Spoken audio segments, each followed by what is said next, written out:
So if the person does nothing, there's not enough of a cost for them staying where they are, because someone only makes a decision when the cost of doing nothing becomes greater than the investment in your particular product or service. Welcome to the Master Dealmakers Secrets podcast. And now, here's sales growth strategist, John Blake.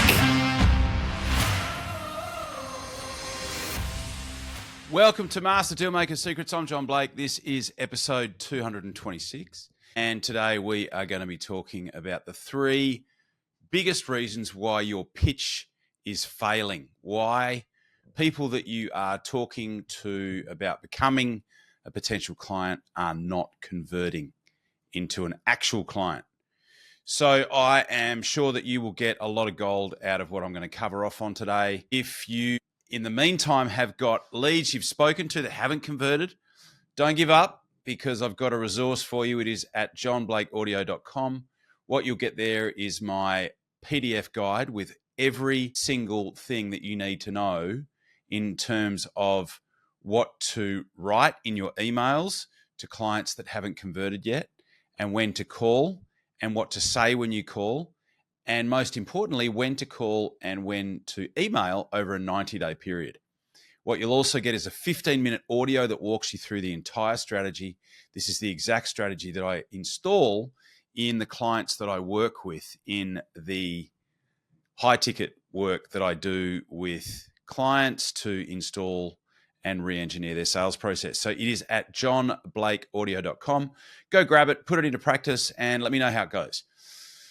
Okay, so the top three reasons why your pitch is failing, why people are not buying after you have spoken to them, after you've made them an offer, why are they not converting? Okay, so the first reason is weak discovery. So if you don't do a powerful enough discovery with someone at the front end, you are severely compromising your ability to convert them. So in short, people don't care what you know until they know how much you care. And how do you actually demonstrate to somebody that you care? You need to ask them questions and allow them to properly explain to you what their situation is. So there are 8 main mistakes that salespeople make in their discovery process. So this is the needs analysis. This is that front end part where you're finding out whether you can help somebody. So there are 8 big mistakes that salespeople make. What I'm going to share with you are the 3 biggest of the mistakes, the 8 mistakes that people make. So the first one is no problem uncovered or explored. So it is not enough to just uncover a problem. We need to explore that problem. We need to understand what that problem means, because it's all very well to acknowledge that you have a problem, but we need to understand if the person is actually motivated to do something about the problem. As an example, in the home that I used to live in before the one that I'm in right now, I had a weed problem, and I knew that I had a weed problem, but I had very, very low interest and low motivation to do anything about that weed problem. That is a good example of what I'm talking about. So it's not just enough to uncover the problem. We need to uncover whether there is motivation behind wanting to actually do something about solving that problem.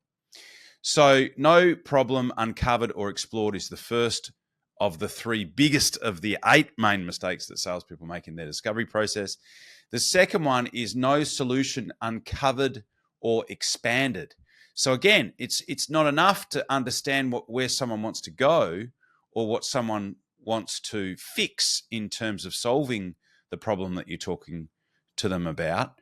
We need to understand how that problem being solved is going to change that particular person's situation. So we need to blow that problem up, but we also need to uncover the solution and make the solution brighter. And how do we do that? Well, we ask them and say, well, why is this important? Why do you want to fix this? How will that change things? What will that mean for you? So it's the difference between the analogy or the metaphor that I often like to use is it's the difference between having a swim in the kiddies pool at your public aquatic center or going into the diving pool.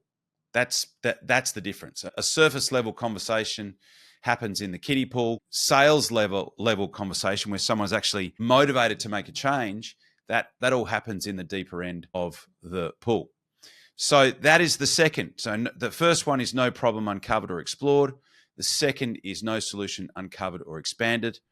The third problem, the third biggest mistake in a weak discovery is no cost big enough with not doing anything. So if the person does nothing, there's not enough of a cost for them staying where they are, because someone only makes a decision when the cost of doing nothing becomes greater than the investment in your particular product or service. So it's, again, not enough to uncover a problem if we don't make that problem bigger and explore the impact of not solving that problem. It's not enough to simply understand where someone wants to go. We need to understand why that's important, what that will mean for the person. And then the third thing is that we need to help the person discover for themselves what happens if they do nothing. And the cost of doing nothing needs to be greater than the investment in your particular product or service. And people don't just invest with money, they invest with time, they invest with energy, they invest with reputation, they invest with image, and they also invest with their money. Okay, so they are the three biggest of the 8 main mistakes that salespeople make with their discovery. So the top 3, the first one we've just uncovered is weak discovery. People don't convert, or salespeople don't convert, businesses don't convert because they have a weak discovery. If your discovery is weak, you need to fix it, because it will undoubtedly be costing you business. It will be costing you probably 20 to 30% extra conversions if you were to get it working and get it working right for your business. The second one is not presenting your offer. So there are 11 strategic advantages in presenting your offer to your potential client versus just emailing it. And I am going to share with you the 3 biggest of the 11 strategic advantages, the 3 most powerful of the 11 strategic advantages in presenting your offer to your client as opposed to just emailing it. The first one is quite obvious, but you actually get to ask for the business. If you just email it, you don't get an opportunity to ask for the business. Are you interested in going ahead? Great.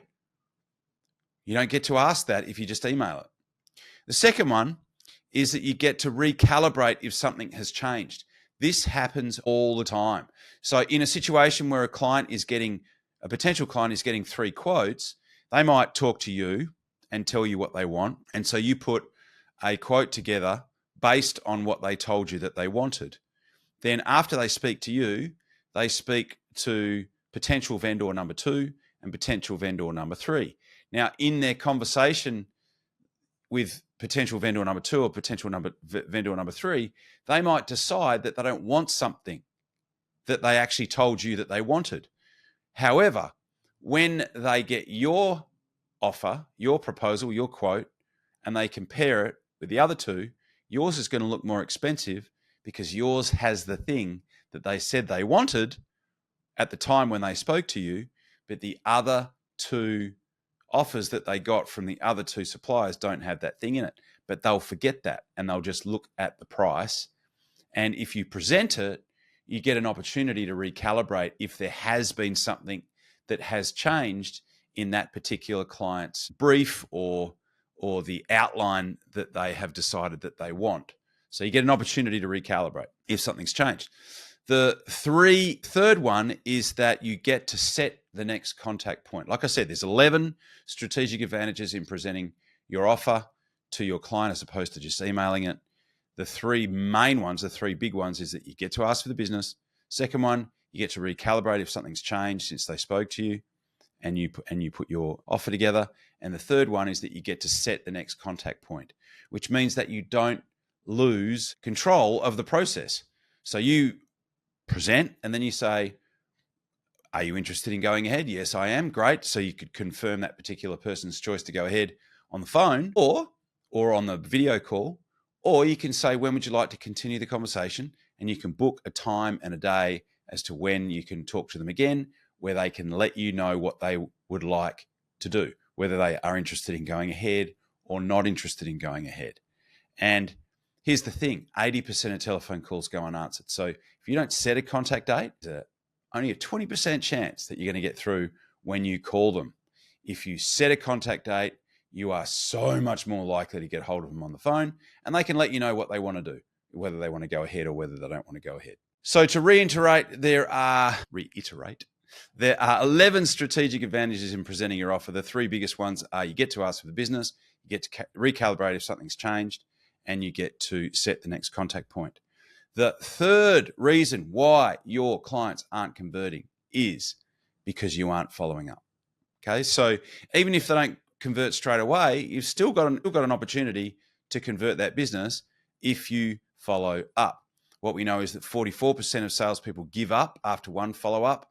My own survey that I do with clients when they come on board, an average, it's actually gone up a little bit, but the average number of times that my clients will follow up someone who has received an offer but hasn't bought yet is 2.5, which is not a lot when you consider that it takes on average about 6 or 7 touch points for a person to buy if they don't buy straight away. And the other thing that is mind-blowing is that 50% of people who inquire about a product or service will buy within 2 years, but only 15 to 20% on average will buy within the first 90 days. So they are 3 big reasons why you are probably not converting as many sales as what you would like. I have a number of different ways that I can help you to fix this in your business. If you've got it, if you have a sense that you need to do something about this in your business and you are losing revenue and you are losing sales because of it, send me an email, john@john-blake.com.au. If you're driving and you can't remember that email address, just do a Google search for John Blake Sales and I will come up as probably the first or the second listing, and just shoot me an inquiry and I'm happy to have a chat to you about how I might be able to help. In the meantime, thank you very much for listening and I will talk to you on the next podcast. Cheers. You've been listening to Master Dealmaker Secrets with John Blake.